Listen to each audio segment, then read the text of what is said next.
Hello, FREDACC here. FREDACC, all one word, FREDACC.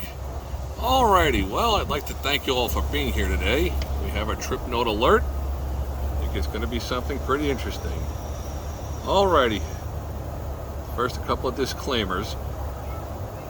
This is not financial advice. This is just for your horse racing wager acumen.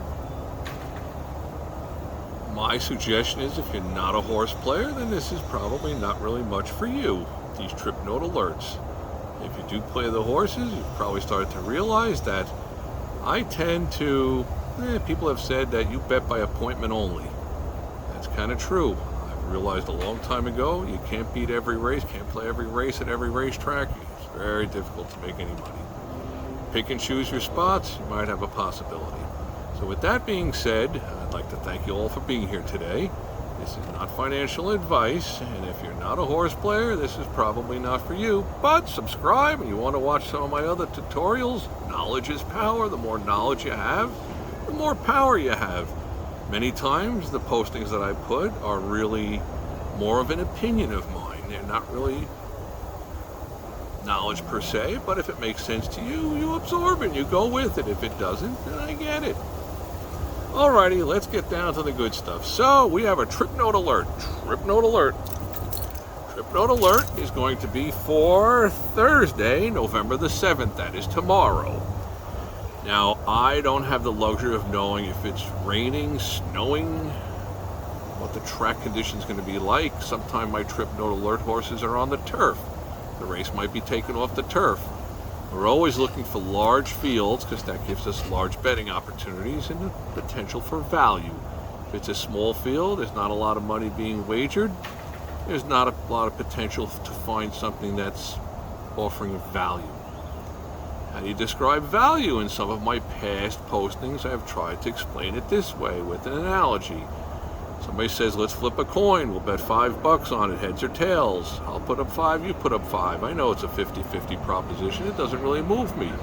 If somebody else says, come on, let's just do one coin flip. I'll put up 10, you put up 5. I'm probably going to be in. If he offers 20 for my 5, it's a 50-50 proposition.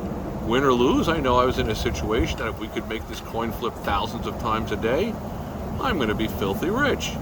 So when it comes to the horse races, you're looking for something that's being overlooked by the public and you're getting better price than what you deem that it should be.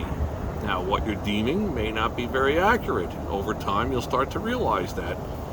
I'm a big believer in keeping notations of whatever my pluses and minuses are for the day. That way, at the end of the day, the week, the month, the year, I know where I stand. With all that being said, blabbling. Alrighty, here we go. Trip note alert for tomorrow, Thursday, November the 7th at Churchill Downs. Race number 9, the number 10 horse, Admiral Dennis. Admiral Dennis, first-time starter on September the 19th. He was very well bet.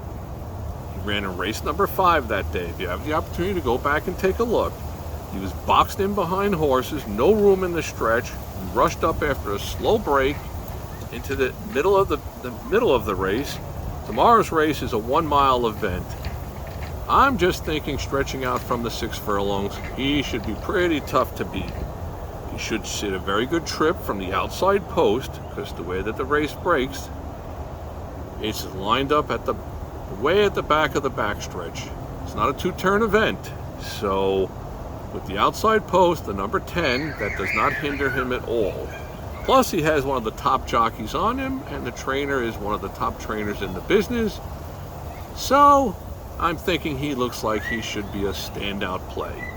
Now he's also listed at 5-2. If we were to get 5-2 on him, I'd put 200 to win on him. But I don't think you're going to get that. If he's 3-5 or 2-5, he's being overbet. And I'm not going to tend to bet on him either, because it's too overbet. Something like that, you have to be correct almost every time. There's not much room for error. With all that being said,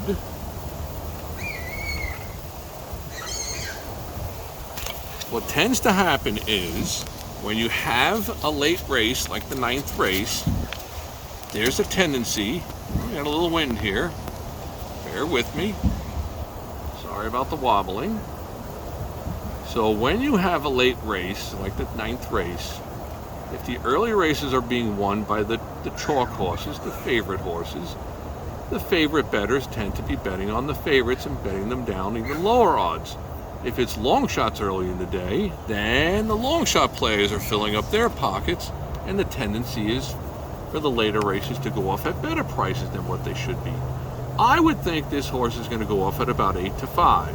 If he's 8-5, I'll probably consider making a win bet on him, especially if he looks good in the paddock and if it's a dry track and everything stays the way that I'm hoping that it does, and it's a big field and the price is decent. I'll probably make a win bet. The rest of the field, I really don't have much of a clue on it, so I really can't figure out some kind of an exactor or a gimmick bet to go with. I will try to find a daily double from the 8th race going into the 9th to create a little bit of a value. Maybe some pick 3s, pick 5s, even the pick 6. So here's what we've got on race number 8. Seems like it's somewhat wide open, but I'm thinking the number 3 horse, Sweet Treasure. Okay. He won an Indy, which is a lesser track, but it was faster than the Colts ran in race number 6 on August the 17th. You could check it out. Okay, top jock and trainer.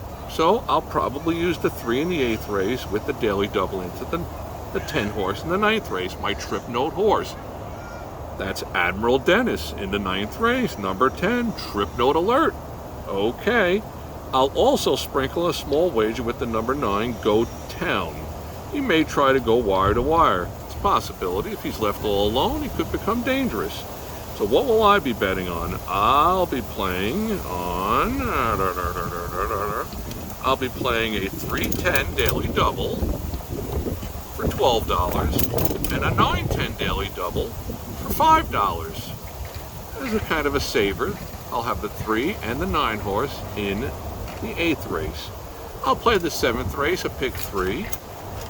A couple of dollars on the 1 and the 7 in the 7th race, the 3 and the 9 in the 8th race, standing alone with the number 10, Admiral Dennis, in the 9th race.